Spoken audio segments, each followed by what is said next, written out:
Mass TV news కి స్వాగతం. హిందూపురం పట్టణంలోని కేవీఆర్ ఫంక్షన్ హాల్ నందు వినాయక చవితి పండుగ సందర్భంగా నిమజ్జన సమయంలో ఈ ఏడాది ఎలాంటి అవాంఛనీయ సంఘటనలు చోటు చేసుకోకుండా అన్ని మత పెద్దలతో విగ్రహ ఉత్సవ కమిటీ సభ్యులతో శాంతి సమావేశం ఏర్పాటు చేసిన పోలీసులు ఆంధ్రప్రదేశ్లోని హిందూపురం ఒక మోడల్ గా శాంతియుత వాతావరణం నెలకొల్పాలని అన్ని మత పెద్దలతో సిబ్బందితో సమావేశం ఏర్పాటు చేశారు. ఈ కార్యక్రమంలో జిల్లా ఎస్పీ రత్న, డిఎస్పీ మహేష్ పాల్గొని హిందూ, ముస్లిం, క్రైస్తవ మత పెద్దలకు సూచనలు ఇచ్చారు. వ్యవహారాలు సాంప్రదాయాలు పాటిస్తున్నా ఖచ్చితంగా మనమంతా అల్టిమేట్గా వెళ్ళాల్సింది అక్కడికే. అందువల్ల మనం ఆ స్వామి వివేకానంద మాటలు ఈ సందర్భంలో గుర్తు చేయాలని అనిపించింది. ఇది రెండో విషయం. నేను ఓన్లీ ఇంక 2 నిమిషాలే తీసుకుంటా.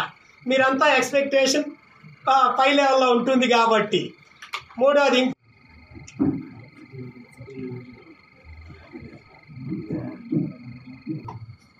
ఫ్రీడమ్ అండ్ జస్టిస్ అని 4 మాటలు ఉంటాయన్నమాట. సో ఈక్వాలిటీ అనే దానిపైనే భారత రాజ్యాంగంలో కొన్ని ప్రాథమిక హక్కుల్లో ఆర్టికల్ 14 నుండి 18 వరకు చెప్పడం జరిగింది. దానిలో ప్రత్యేకంగా ఏంటంటే equality before law and equal opportunity to the people and equal treatment by the law. చట్టం అందరికి సమానంగా వర్తిస్తుంది. చట్టం దృష్టిలో అందరూ సమానులే, తెలుగులో చెప్పాలి. సో ఇది బేస్ చేసుకునే మన యొక్క దేశం యొక్క సంస్కృతి ఉంది. భిన్నత్వంలో ఏకత్వం అనేది మన దేశంలో ఇంకొక ప్రత్యేకత. అట్లాగే సర్వమత సమ్మేళనం, పరమత సహనం, అన్ని మతాలు కలిసి పక్కపక్కనే జీవించడం అనేది మన దేశం యొక్క ప్రత్యేకత.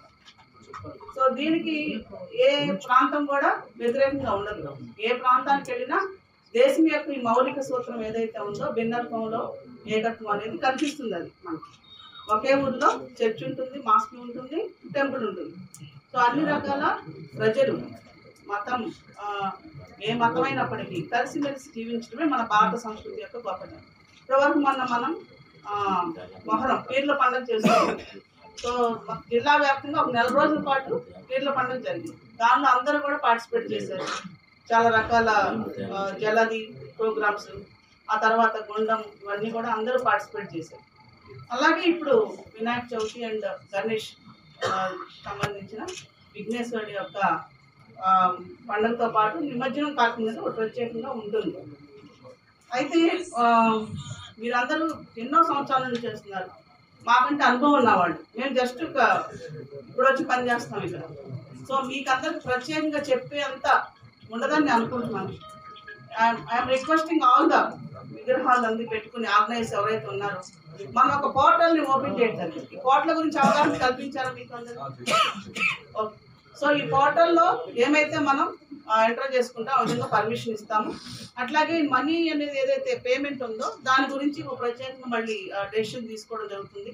గతంలో ఎలా ఉందో అలా మనం ఇంప్లిమెంట్ చేయడం జరుగుతుంది. నేనేం రిక్వెస్ట్ చేస్తున్నానంటే అందరికి కూడా పోయినసారి కూడా చెప్పడం జరిగింది, విగ్రహాల ఎత్తు అనేది ఒక పరిమితిని మించి ఉండొద్దు. అట్లాగే వెళ్ళే రూట్ ఏదైతే ఉందో టైం ఖచ్చితంగా పాటించాలి. ఆ టైం ప్రకారం మనం వెళ్ళాలి. అక్కడ ఉన్న కోనేరులో ఉన్న సౌకర్యం ఎంతవరకు ఉందో దాన్ని మనం సద్వినియోగం చేసుకోవాలి. పోలీస్కి సహకరించాలి. అట్లాగే పోలీస్ ఒక్కళ్ళే కాకుండా అదర్ డిపార్ట్మెంట్స్ కూడా మనకు ఉన్నారు. Electricity department and road and transport department, municipality, వీళ్ళందరి యొక్క సహకారం, హెల్త్ వాళ్ళు. సో వీళ్ళందరి యొక్క సహకారంతో మనం ఇది కండక్ట్ చేయాలి. నేనేం రిక్వెస్ట్ చేస్తున్నానంటే పండగ చేసుకోండి, బాగా చేసుకోండి, కానీ ఏదైతే డీజేలు అట్లాంటివి పెట్టే బదులు మహిళలకి, చిన్నపిల్లలకి ఏమైనా కాంపిటీషన్లు పెట్టడం, వాళ్ళకి ప్రైజులు ఇవ్వడం, అట్లాగే వ్యాసరచన ఇట్లాంటివి పెట్టడం, యూత్కి ఏమైనా స్పోర్ట్స్ లాంటివి పెట్టి కండక్ట్ చేసి వాళ్ళకి ఇవ్వడం, అలా ఎంకరేజ్ చేస్తే బాగుంటుందని నా సలహా. సో దానివల్ల ఏమవుతుందంటే ఒకలాంటి సొసైటీలో ప్రజల మధ్య ఐకమత్య భావం పెరుగుతుంది. అట్లాగే మహిళలు, చిన్నపిల్లలు, కుర్రవాళ్ళు అందరూ కూడా చాలా యాక్టివ్గా పార్టిసిపేట్ చేస్తారు. సో ఇది ఒకటి గుర్తుంచుకోండి. తర్వాత నెక్స్ట్ వచ్చి మైకులు. ఈ మైక్ పర్మిషన్ అనేది మీకు ఇప్పుడు ఈ పోర్టల్లో మీరు అప్లై చేసిన తర్వాత పర్మిషన్ కూడా మీకు దాంట్లో రావడం జరుగుతుంది. నా తరఫున మరియు మా జామియా వంటి తరఫున నమస్కారం. అస్సలాము అలైకుం వరహ్మతుల్లాహి వబరకాతుహు. ఎప్పటిలాగా ఈసారి కూడా మనం అందరం కలిసి ఈ పండగ వినాయక చవితి పండగ, నిమజ్జనం పండగ సంతోషంగా శుభ్రంగా కలిసిమెలిసి చేసుకుంటాము. ఇతర మాటలు ఏం మాట్లాడకూడదు. కేవలం ప్రశాంతంగా పండగ జరగాలని మనం అందరం కలిసి ఒకరిని ఒకరు సహకరించుకొని, సహించుకొని, అర్థం చేసుకొని ఈ పండగని ప్రశాంతంగా జరుపుకుంటాము.